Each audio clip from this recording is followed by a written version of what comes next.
လောင်ငါသိဝင်းရ200လည်းရှိရှမ်းကားတော့ ဝင်းည ပလောင်5သိန်း200ဝေလူဝေ 900ဆိုတာဟုတ်လားအတင်းတော်ကဆက်ခွင့်ရှိ930 100မမအောင်ကိုရဲ့ဒီလိုဝင်း200လေး200လေး နှစ်ခုလဲပြောတာလား နှစ်ခုတည်း ဟာနှစ်ခုလဲကိုရှမ်း9000ပလောင်9သိန်း900 200တဲ့မဖြစ်နိုင်လုံးဝမဖြစ်နိုင်ဒီကူလီကူမနဲ့မမင်းနဲ့ညှိဖြေရမှာနော် အကိုရလည်းအားလိုက်တာ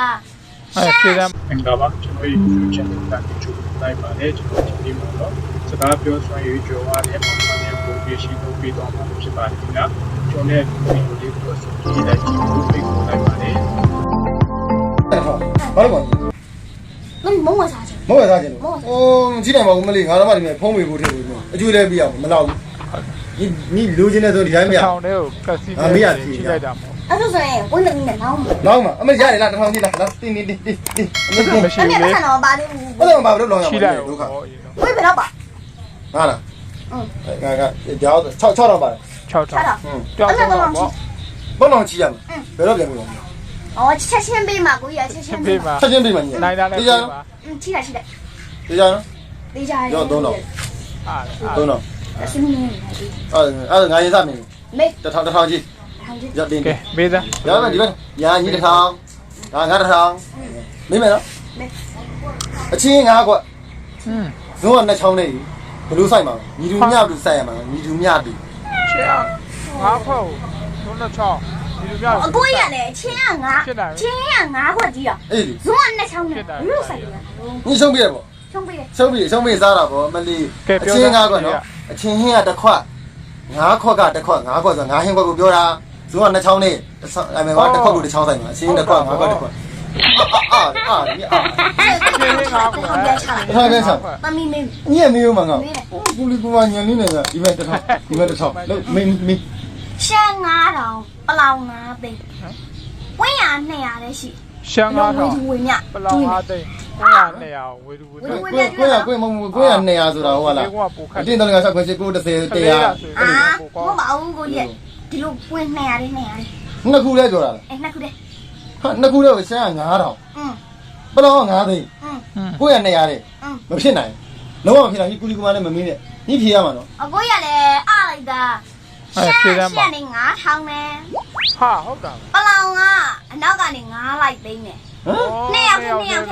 ဝင်းရတယောက်တရားအကိုက် ရှမ်း9000ပလောင် အော်ရှမ်းရှိက9000တောင်ပြောတာလားပလောင်9သိန်းနဲ့2ယောက်တည်းကိုနေ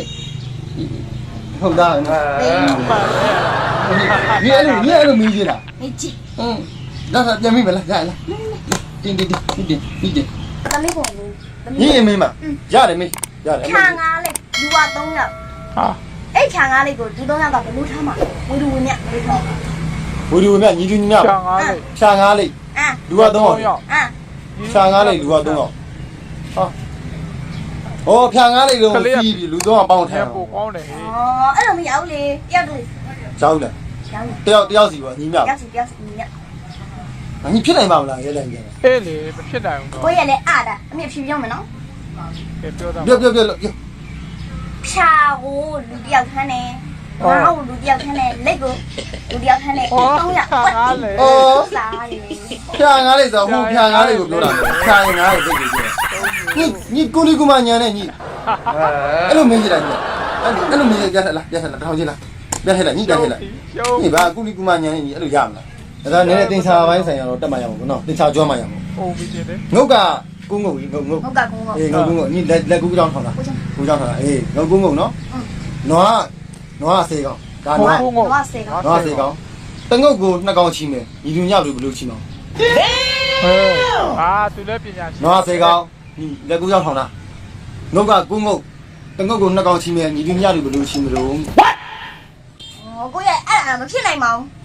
ဟုတ်တယ် အာညီတင်ချာမကျွမ်းလို့ဘောညီတင်ချာမကျွမ်းလို့ဘောငါပြမယ် ဖြေကြတယ် ဒီမယ်နော်နွားဆေးကောင် နားထောင် နွား2ကောင်ကိုဟိုဒီမှာတငုတ်ချီလိုက်ပြီတငုတ်ချိုးလိုက်စင်ငုတ်ကြမ်းနွား2ကောင်နှုတ်ပြီးဒီမှာ6ကောင်ကြံတယ်နော် ကျန်တယ် ဒီမဲ့ဘယ်နှငုတ်ကြံတော့ ရှင်းလို့ကျန်တယ် တငုတ်ကိုတကောင်ချီမယ်နော်ရှင်းလေးစားပြီးငါဘုတ်ကိုငါတကောင်ချီပါဒီတိုင်းတကောင်ချီပြတနာရီငါလည်းရှင်းလို့မရဘူးမရှင်းနဲ့မလေးငါအောင်တော့ကကြီးရှင်းလို့မရဘူး အဲ့ဒါကိုရနော် နောက်တစ်ဝက်လုံးမှာရတယ်ဒီမဲ့တစ်ထောင်ရော့နော်မေး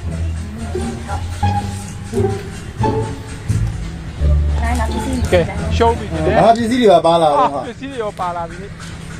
အော် ရက်လက်ပြပါ အော်သိရ ကိုရ အင်း ဒါလေးကလီလီ ဟောဒါလီ လီလီ လီလီဟုတ်ပြီ ဒီကမှလူတယောက်ပါတယ် ဟောလီပေါ်မှာလူတယောက်ပါတယ် လူတယောက်ပါတယ် အေးအေး လူတယောက်ပါတယ်ပြီးကြတော့ဒါလေးက အဲ့ဒါမျိုး ကြာ ဟောဒါကြ ကြာဒါစိတ် စိတ်ဂျိုလေးနဲ့ ဂျိုလီနဲ့ အေးဟုတ်ပြီ ဒါလေးကကောက်ရိုးပုံ ဒါကောက်ယူပုံ ကောက်ရိုးပုံ ဟောငါဆိုမှတ်မိပြီဒါလီဒီပေါ်မှာလူတယောက်ပါတယ် ပြောပါတယ် ဒါကြဒါစိတ် စိတ် ဒါကောက်ယူပုံ ဟုတ်တယ် ညက်ပါမင်းမမေး ဒီပေါင်းကလုံးကိုသူ့ပိုင်းတယ်သူ့ပိုင်းတယ် ဟောလေးပါရှက်ပါ ဒီပိုင်းရှင်ပိုင်းနဲ့ ရတယ်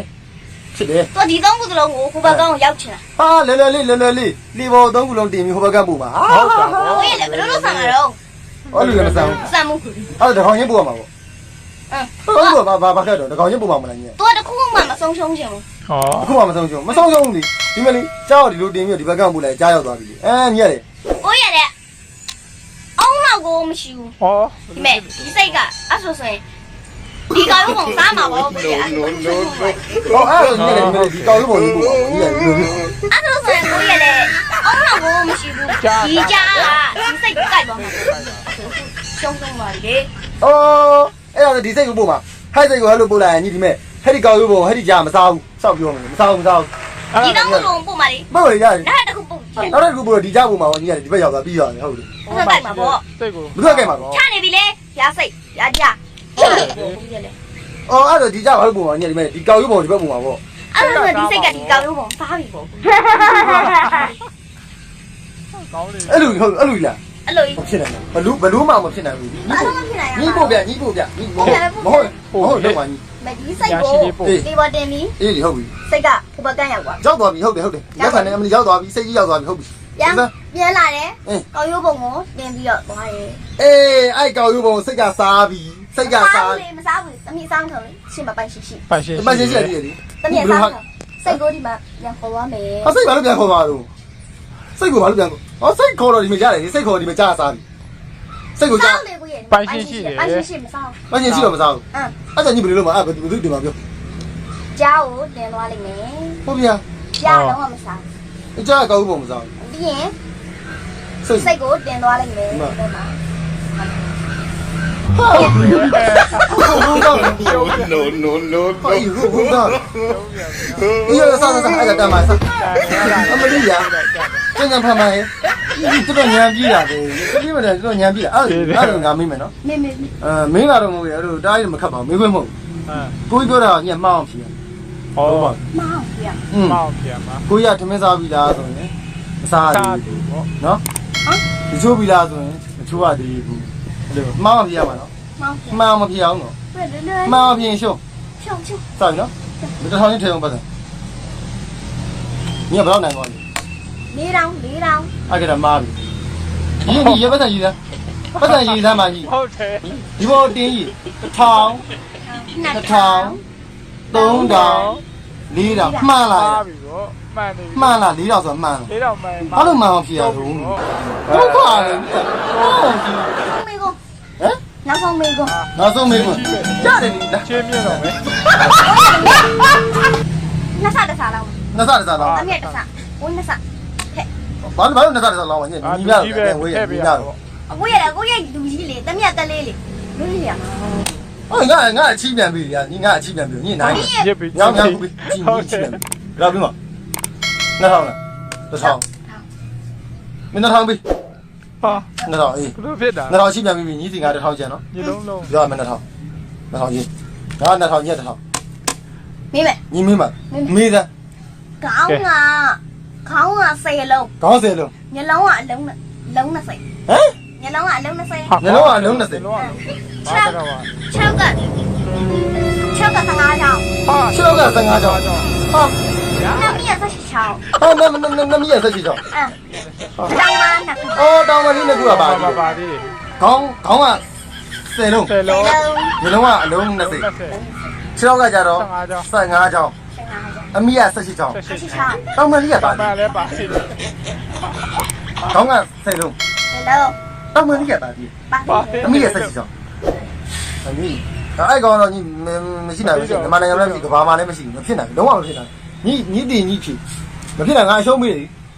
Ông nó sinh xa đi စားငါရှုံးပြီလို့စားညီဖြစ်ညီကူဒီကောင်လည်းမဖြစ် Tao mới làm gì vô vậy vậy ညီတော့ညီမသိဘူးညီလည်းမသိလို့ထောက်ပြီ Tao mới ít chỉ tao mới တော်တော်ကျနေဟာကြီးဟောရရ ဒီကိုဆုံးပြီးတဲ့ကြည့်ရှုပေးတဲ့ ဘာလို့ရှိပါလဲဘာလို့လဲ ဒီကိုကြည့်ရှုပေးတဲ့နောက်မှာပြောချင်ဖို့တရားရရှိတဲ့ဆိုရှင်ကျွန်တော်ရဲ့ channel လေးကို like and subscribe လုပ်ပေးဖို့တောင်းဆိုလိုက်ပါတယ်နောက်ထပ်ဗီဒီယိုမှာပြန်တွေ့ပါမယ်ခင်ဗျာ